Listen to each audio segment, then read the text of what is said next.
مثال یہ تھی کہ جس طرح سالڈ اور لیکوڈ مل جاتے ہیں اور ایک بن جاتے ہیں، اس طرح ٹرینٹی کے اندر تین چیزیں مل کے ایک بن گئی ہیں۔ میں نے ان سے کہا کہ آپ یہ جو برف کی مثال مجھے دے رہے ہیں یہ خدا کے لیے دے رہے ہیں؟ انہوں نے کہا جی ہاں۔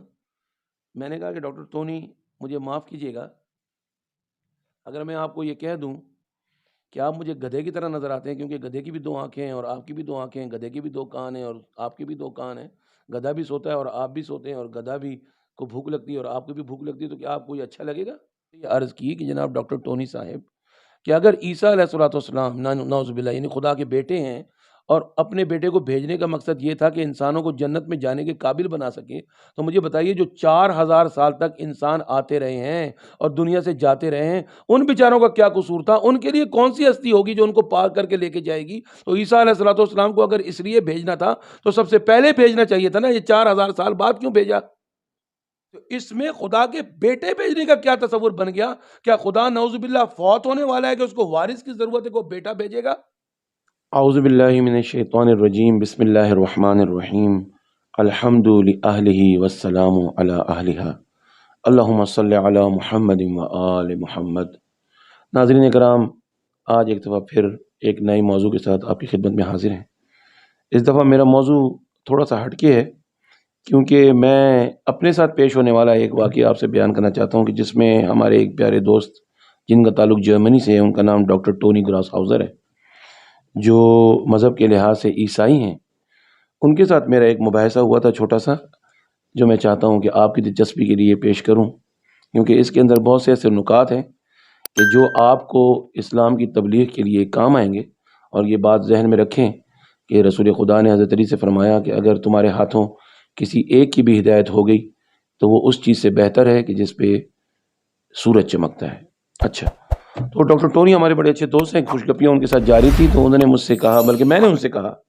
کہ ڈاکٹر ٹونی مجھے ایک بات سمجھ میں نہیں آتی کہ آپ حضرات کا جو ٹرینٹی کا عقیدہ ہے، یعنی تین ملا کر ایک،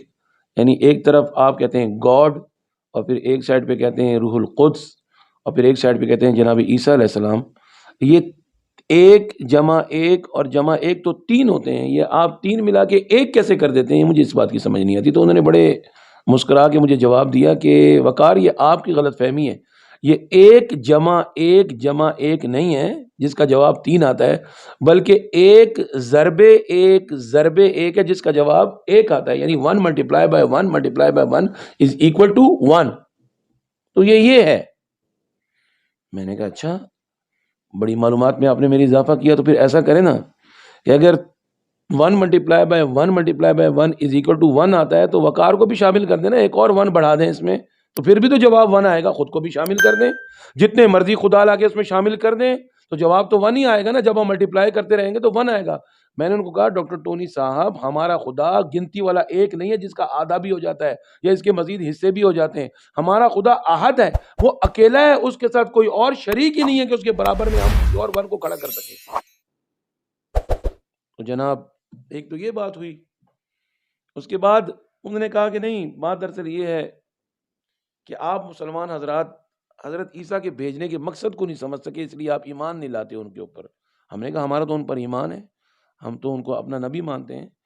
اور خدا کا رسول مانتے ہیں، ان کے بارے میں ہم بالکل اس بات کے قائل ہیں کہ ان کے اوپر پروردگار کا کلام نازل ہوا ہے جس کو انجیل مقدس کہتے ہیں، تو اس میں کیا ایسی بات ہے؟ انہوں نے کہا نہیں، آپ ان کو اللہ کا بیٹا نہیں مانتے، حالانکہ اللہ کا بیٹا جو تھا نعوذ باللہ پروردگار نے ان کو ایک خاص مقصد کے لیے بھیجا تھا۔ میں نے کہا بتائیے، ہمیں بھی پتہ چلے کہ کیا مقصد تھا۔ تو انہوں نے کہا کہ دیکھو، بات دراصل یہ ہے کہ اگر نبی بھی ایک خطا کرے تو جنت میں رہنے کے قابل نہیں رہتا، کیونکہ آدم علیہ الصلوۃ والسلام جو خطا ہوئی ان کو جنت سے نکال دیا گیا، تو ہم جیسے گناہگار انسان جو ہم سر تاپا گناہ میں لدے ہوئے ہیں، ہم جنت میں جانے کے بھیجنے کے کیسے قابل ہو سکتے ہیں؟ ہم تو نجس ہو چکے ہیں گناہوں سے، تو پھر کوئی طریقہ تو ہونا چاہیے نا کہ ہمیں پاک کر دیا جائے۔ تو انہوں نے مثال دی کہ دیکھو، چلتے ہوئے دریا کا پانی پاک ہے، اگر وہ پانی کسی نجس پانی سے مس ہو جائے، ٹچ ہو جائے، تو اس نجس پانی کی نجاست کو بہا کے لے جاتا ہے اور اس کو بھی پاک کر دیتا ہے۔ تو اس لیے خدا نے اپنے بیٹے کو زمین پر بھیجا رحمت بنا کے، تاکہ دنیا والے ان کے ساتھ ٹچ ہو جائیں اور ان کی نجاست پاک ہو جائے اور وہ جنت میں جانے کے قابل بن سکیں۔ یہ بظاہر تو بڑی پیاری دلیل ہے، بڑی پیاری بات ہے، اور واقعی ہمارا مسلمانوں کی شریعت کا عقیدہ بھی یہی ہے کہ نجاست اگر پاکیزگی سے ٹچ ہو جائے تو نجاست کو پاکیزگی بہا کے لے جاتی ہے، جس طرح دریا کا پانی پاک ہے، چلتا ہوا پانی پاک ہے۔ بہرکیف پروردگار کے حکم اور طاقت سے میں نے ان سے پوچھا کہ ڈاکٹر ٹونی بات تو آپ نے بڑی خوبصورت کی ہے، لیکن مجھے یہ بتائیے کہ عیسیٰ علیہ الصلوۃ والسلام حضرت آدم علیہ الصلوۃ والسلام کے کتنے سال بعد دنیا میں آئے؟ تو اس کا جواب یہی ہے کہ کم و بیش 4000 سال کے بعد جناب عیسیٰ دنیا میں تشریف لائے۔ تو میں نے ان سے یہ عرض کی کہ جناب ڈاکٹر ٹونی صاحب کہ اگر عیسیٰ علیہ الصلوۃ والسلام نعوذ باللہ یعنی خدا کے بیٹے ہیں اور اپنے بیٹے کو بھیجنے کا مقصد یہ تھا کہ انسانوں کو جنت میں جانے کے قابل بنا سکے، تو مجھے بتائیے جو 4000 سال تک انسان آتے رہے ہیں اور دنیا سے جاتے رہے ہیں، ان بیچاروں کا کیا قصور تھا؟ ان کے لیے کون سی ہستی ہوگی جو ان کو پاک کر کے لے کے جائے گی؟ تو عیسیٰ علیہ الصلوۃ والسلام کو اگر اس لیے بھیجنا تھا تو سب سے پہلے بھیجنا چاہیے تھا نا، یہ 4000 سال بعد کیوں بھیجا؟ تو یہاں پر بہرکیف میں ڈاکٹر ٹونی کو سراہوں گا کہ انہیں کسی بھی قسم کی کچ پیسی سے کام نہیں لیا، بلکہ یہ کہا کہ میرے پاس اس کا جواب نہیں ہے۔ تو پھر میں نے ان سے کہا کہ جناب ڈاکٹر صاحب پھر ہمارا عقیدہ آپ سے بہتر ہے،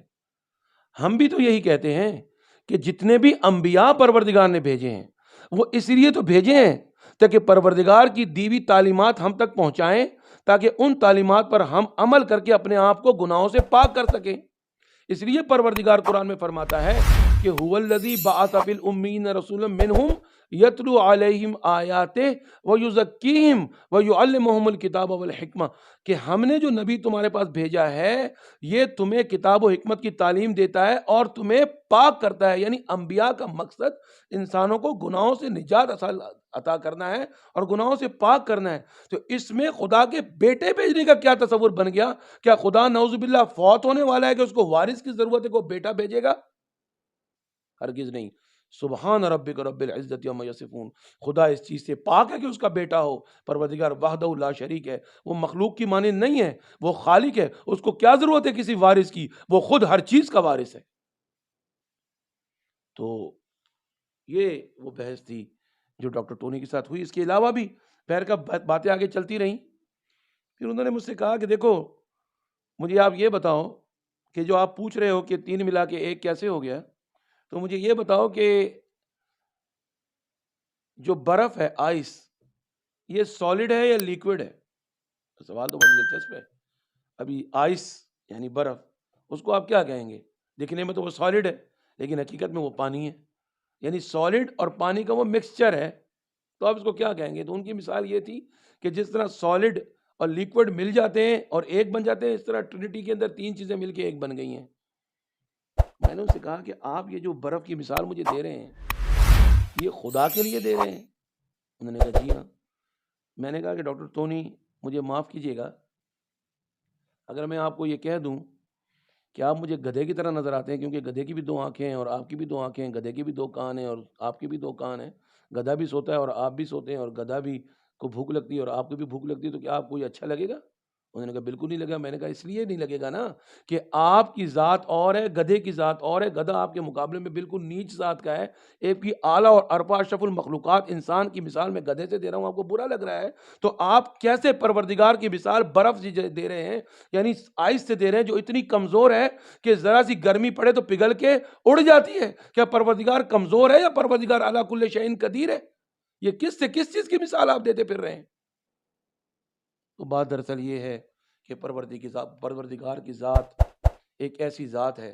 کہ جس کے اوپر اگر انسان ایمان لائے اپنے صدق کے دل سے اور اس کے بارے میں سوچے کہ میرا خالق کیسا ہوگا، جب اس نے مجھ جیسی مخلوق خلق کی ہے تو میرا خالق کتنا عظیم ہوگا کہ جس نے اشرف المخلوقات جیسی ایک مخلوق خلق کی ہے، تو پھر انسان اس طرح کے عجیب و غریب اور خداوند تعالیٰ کی توہین والے خیالات اور عقائد سے باز آ جائے گا، اور انبیاء کو انبیاء کا رتبہ دے گا، ان کو نعوذ باللہ بیٹا یا اس کا کوئی جانشین اس طرح کی کوئی بات نہیں کرے گا، بلکہ یہ کہے گا کہ پروردگار نے انبیاء کو ہمارے ہدایت کے لیے بھیجا اور ان کا کام یہی تھا کہ وہ خدا کی تعلیمات ہم تک پہنچائیں تاکہ ہم لوگ گناہوں سے پاک ہو جائیں اور پروردگار کی جنتوں کے حصول کا ہم لوگ کوئی وسیلہ پیدا کر سکیں۔ اس لیے رسول خدا نے فرمایا کہ عقل جو ہے انسان کی، وہ انسان کو رحمان کا بندہ بناتی ہے اور اس کے جنت کے اندر داخل ہونے کے اسباب کو پیدا کرتی ہے۔ خداوند کریم سے دعا ہے کہ ہمیں بوسیلہ محمد و آل محمد اس کی ذات میں غور کرنے اور پروردگار کی ذات کے کی معرفت حاصل کرنے کے بعد سچے دل میں اس کو اکبر ماننے پر پروردگار ہماری مدد فرمائے۔ وآخر دعوانا ان الحمد للہ رب العالمین۔